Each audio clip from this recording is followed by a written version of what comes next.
Hello, Internet. Welcome to another Spider Talk. I'm going to change the numbering so it's dates from here on out because the numbering's getting a little pointless. So, yeah. I wasn't expecting it, but we had a pretty big Spider Week. So, let's start here with Scarlet Spider, Bad to the Bone. This is issue 14, and we get a new artist here. And I don't know, this was an odd one. After such a high of coming up the slingers and everything, the art definitely takes a dip here. I'm getting the sense this is not quite a filler issue because it's led into from the ending of the last issue where Scarlet Spider goes to track down Mysterio and he finds Quinn Beck and it's just kind of left alone. I think the idea is like the story of the villain's trying to reform, hasn't done anything wrong, but the hero tracks him down anyways and kind of realizes there's something wrong about it, but there's not enough here because there's like another story going on and things don't have room to breathe. And we don't get the art to kind of emotionally set the full idea of what's going on. So, I don't know, this is the first real dud issue of Scarlet Spider for me, so that was a bummer. Next up is Hauser and Stockman on Renew Your Vows, and man, this is really playing up the teenage to parent angle and really playing on the fact that Peter was a nerd in high school and he's coming in to teach at Midtown High again, which, you know, is familiar, but, the kid ain't having it. And the dynamic here is just perfect, and we have a setup for a great issue to kind of play on letting, the heroes make mistakes but grow on their own, and it's really... I really feel like this book landed in pretty darn decent hands. The art this time was more where it needed to be. It's not Stegman, but I think it's rockin' solid. I still think this is a fun book. I got to hear an interview today about why Conway left the book, and had a lot to do with being forced into events which are tied to the whole Venom thing that happened previously. So I can understand it, but I feel like we landed somewhere strong here, so I don't mind as much, and I'm glad to see this book continuing to move, and now that it's settled more into status quo and we're 16 issues in, I'm hoping we get more of a ride. I've heard a lot of people predict that this book's going to, get a few more and then fade out. I'm really hoping, we get more, because this does a lot that I really enjoy. Alright, then we get Annual 42, the Dan Slott's first Spider-Man annual, apparently. Kind of crazy. Him and Betty Brant are chasing this crime that ties back to her days with Ned Leeds, and it's just a fun chase. It's a full, story, and then we get a little bit of backup too. I just think this is a really cool Spider-Man annual, and then we get the Enforcers back. I can't even remember the last time the Enforcers were actually used and not just kind of a prop to be kicked away.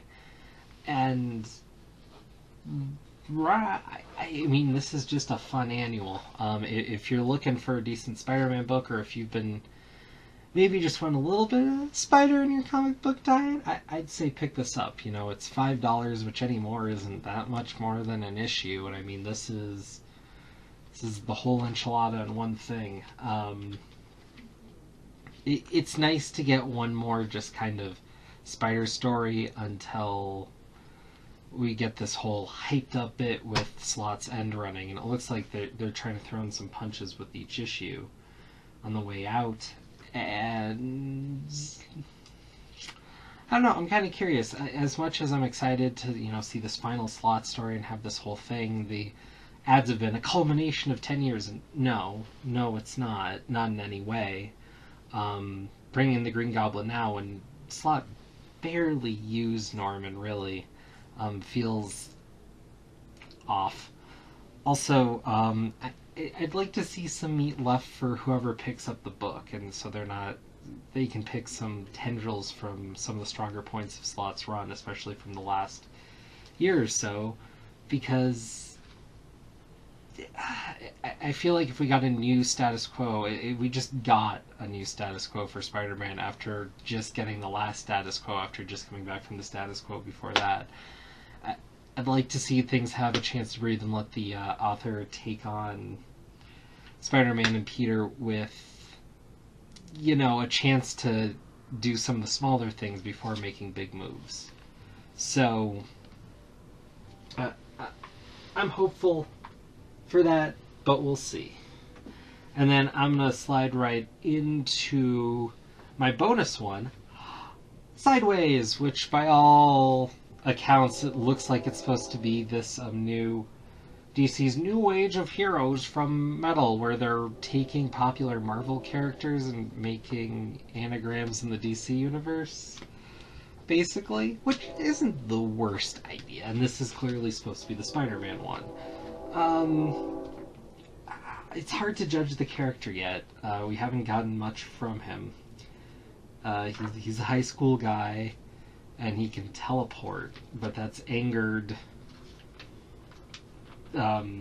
presumably, the people from where he got his power or something. We can't really tell.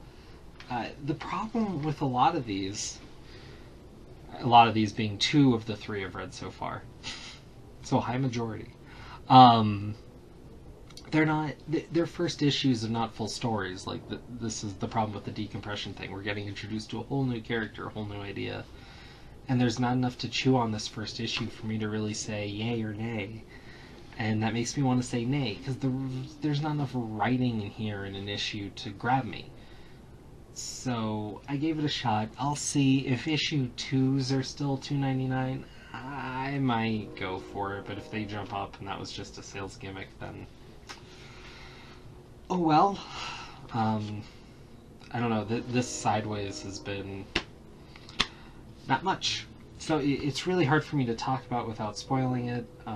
Maybe we don't care because it's a first issue and I'm just trying to sell you on the idea, but I mean, it's a high school kid that can teleport. He's not white, I guess, so yay. The art in here is actually pretty alright, I'd say, but not the best. Mostly because the character rendering's great, but there's very little sense of setting. And I feel like you need to have an artist that can hit setting in a frame if you're dealing with a teleporting character. That's just feels like a must, and we don't have it. So, yeah. Oh well. So that's Spider Talk, and I'll catch y'all soon with another comic review.